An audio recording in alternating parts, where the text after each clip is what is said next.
I'm not required to identify myself. No, I'm not.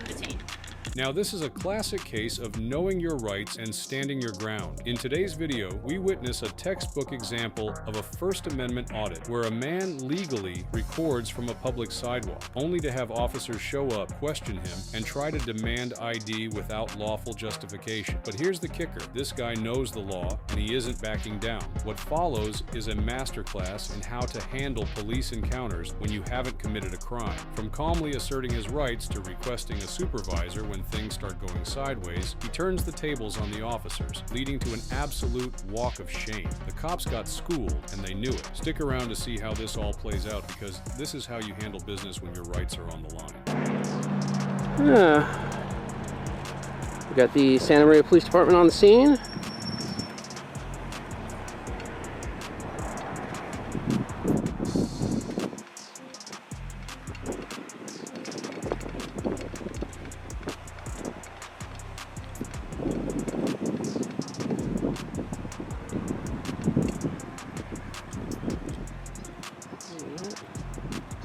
Hi, how you doing? Good, how are you? Great, thank you. So Juvenile Hall wanted to know why you're videotaping their building. Just gathering content for a little story I'm working on. Okay. Is it for like school or something? I have a blog and such. Okay. Do you have ID on you? I prefer not to identify. Okay, I'd like to see it. You're required by law to give me your ID. Actually, unless I've been suspected of committing a crime, I'm not required to. You're filming a government building. From a public sidewalk, Right. which is fine. perfectly legal. Right. I have the right to detain you, okay? And you're required to identify yourself. Well, You're not being charged with anything? I understand that. I understand that, officer, but I do understand California law. Unless you have reasonable suspicion that I've actually committed a crime, Okay. filming a government building from a public sidewalk, which is protected by the First Amendment, is not a crime. No, but I have the right to detain you to figure out what's going on, okay? Okay.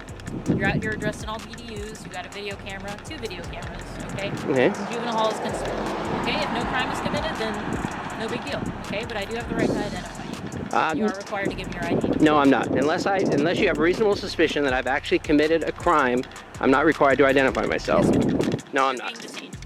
Okay, officer, what am I being detained for? For suspicion of why you're dressed and acting all weird in front of Juvenile Hall. Well, suspicion is not a crime. Right, it's not probable cause. It's reasonable suspicion to detain you to investigate what's going on. Okay, and I just told you what's going on. Well, officer, at this point, I'd like to speak to a supervisor, so I would ask that you call a sergeant out here. Absolutely. How you doing, dude? Hi, how you doing, sir? Good. What's going on today? Just gathering content for a little story. Little what? Just gathering content, like B-roll, for a little story I'm doing. Oh, what's the story on? It's just for a blog I write. What's the blog about? I'd rather not say it this time, because it's not published yet, so, just getting some B-roll. Whatever. Okay. Okay, but you understand why we came out here? I understand. Okay. Do you think it's a little weird that you're out here filming Juvenile Hall? Okay. Well, I've been on the public sidewalk the whole time. Oh, that's I fine. haven't gone Not on saying- any not saying restricted anything areas. wrong with that, Okay. but we just want to make sure that you're not coming out here trying to snoop around and do something. You want to talk to the sergeant, I take it? Yeah, because like the other officer, she asked for my ID. I respectfully declined because, I know what my rights are. Unless there's reasonable suspicion that a crime has actually been committed, I'm not required to identify myself. So the other officer here is suggesting that she has the right to ID me. I'm saying no. So at this point, I think it would be best to have a supervisor come out and we can clarify all this. That's fine. Okay. So just to clarify, I am being legally detained. I'm not free to leave. As far as I know, you haven't done anything criminal. We just asked who you were. Okay. That's Well, the other officer here said that I was being detained. So, I think it's suspicious that you're out here filming a Juvenile Hall. okay. Yeah, I was detaining you to find out who you are. Oh, so I am being detained. I'm detaining you. I'm not free to leave then. Okay. This encounter starts on a public sidewalk, where a man is peacefully recording a government building doing nothing illegal. When officers arrive, questioning why he is filming and demanding identification, he immediately stands his ground, calmly explaining that filming in public is protected by the First Amendment, and that unless there is reasonable suspicion of a crime, he is not required to identify himself. The officers insist they have authority but he keeps repeating the key question, what crime have I committed? Maintaining control, confidence, and full knowledge of the law. All right. Not accusing you of any crime or anything. Just trying to figure out why you're out here. Okay. And like I said, I understand that. You got a call for service. You have to come out and investigate. I explained to you what I was doing, but, you know, and you've even admitted that I'm not doing anything wrong. There's no crime being committed. Crime being committed. Then I really don't understand why I'm being detained then. Do you want to speak to our sergeant? If I'm being detained, yes.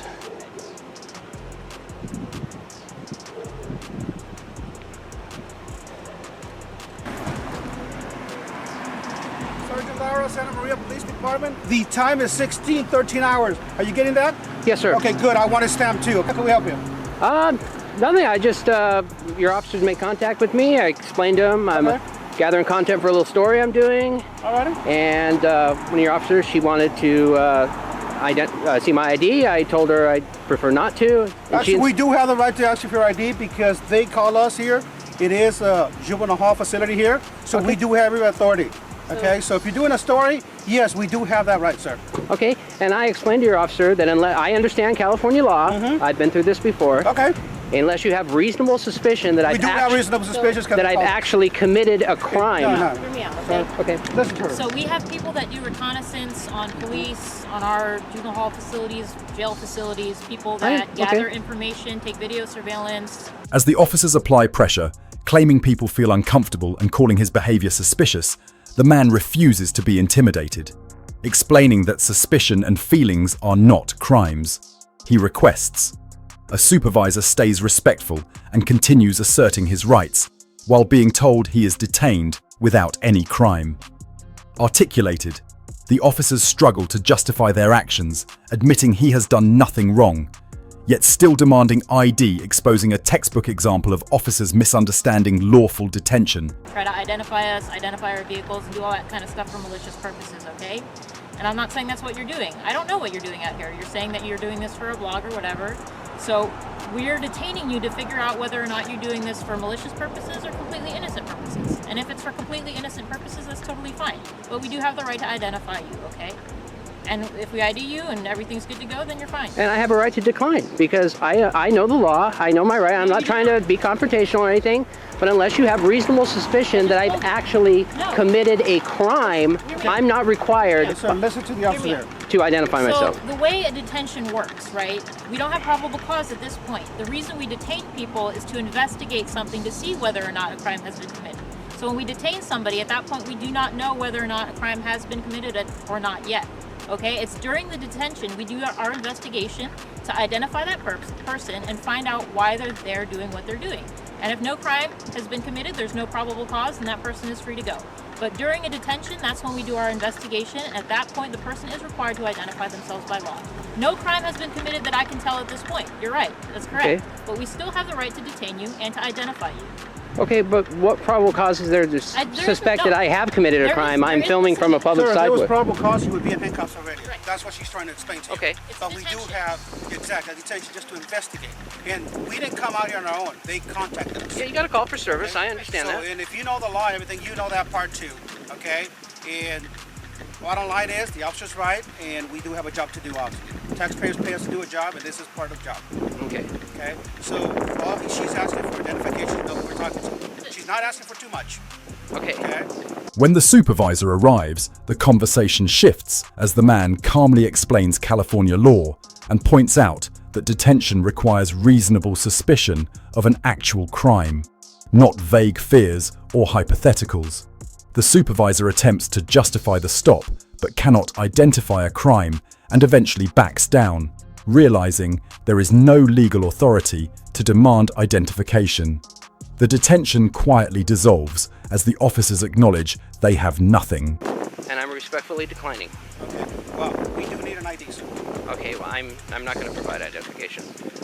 Like I said, I've been through this before. You know, I've been through similar situations. This way to start our camera too, so that way, I mean, everything's recorded, okay, Okay. sir? So. All right, this is what's gonna happen, Okay, sir. okay? We're gonna stand around till you take care of your business, okay? And then whatever you need for your blog, do the filming here from here, and obviously that's private property over there. Okay. And then leave when you're ready. Okay, but we're gonna stand around here to make sure that the facility is safe. Okay, that's Because perfectly there are fine. kids in here, and that's our main concern here, kids. Okay, so we don't know what you're doing here, and we don't feel comfortable just leaving you here. So we are gonna stick around, and then when you're done, then you can leave. Actually, I'm already ready. Well, then we can get Yeah. going then. Okay. Okay. And everything will be documented. We're writing a report and everything, all the Okay. pictures and everything. So we have our own little information too. Okay. Okay. All right. So whenever you're ready, you can get out of here or Okay. whatever you're gonna do. So I'm no longer being detained. I'm No, free to no, go. You're free to go. Okay. And there you have it, an officer insisting he can demand ID only to get completely educated on the law. This is why knowing your rights is critical. The man never lost his cool, stood firm, and in the end, the cops had nothing and were forced to let him go. Classic walk of shame. If you enjoyed watching the cops get owned and schooled on constitutional rights, make sure to like, comment, and subscribe for more eye-opening encounters. Stay informed, stay vigilant, and always film the police. In the end, multiple officers responded to one man with a camera and no law was broken. The man never raised his voice, never argued emotionally, and never backed down. He knew the law stood firm and forced accountability. This is what a First Amendment audit looks like: calm, informed, and unshakable. The officers walked away, educated, and the citizen walked free, proving once again that knowing your rights changes everything. Stay calm, stay informed, and always record the police.